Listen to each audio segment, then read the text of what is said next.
প্রত্যেক মাসে মাসে দিচ্ছে, এরকমভাবে পয়সাটা তোলা হয়েছে। 6 মাস দেওয়া হয়েছে, 6 মাসের পর টোটালি বন্ধ হবে। আপনারা কি এখন বুঝতে পারছেন যে আপনারা প্রতারিত হয়েছেন? আমরা নিশ্চয়ই আমরা এখন বুঝতে পারছি প্রতারণা হচ্ছে। আমাদের একটাই আমাদের আসল পয়সাটা ফেরত। এখন কি করবেন? এখন হচ্ছে আমাদের আসল পয়সাটা ফেরত দিয়ে দিলে খুবই ভালো, নাহলে তুষার গান্ধী যেমন প্রতারণা করেছে ওর একটা শাস্তি হবে। তোমরা কি থানায় কোনো অভিযোগ করেছো? থানায় অভিযোগ করিনি, আমরা অভিযোগ করতে যাব। গ্রাম হচ্ছে কুইনান।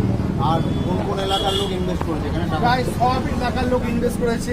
মুর্শিদাবাদ আছে, কাটোয়া আছে, বহরমপুর আছে, বারাসাত আছে, বর্ধমান আছে, দুর্গাপুর আছে, কানলা আছে। কিভাবে এত লোক জানলো যে এখানে টাকা রাখা যায়? মানে ওদের কাছে সবাই এই যে এই অফিসটা খোলা।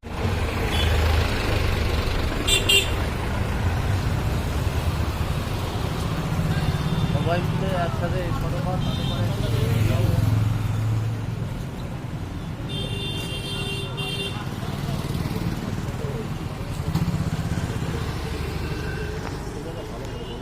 ঢুকছি আমি।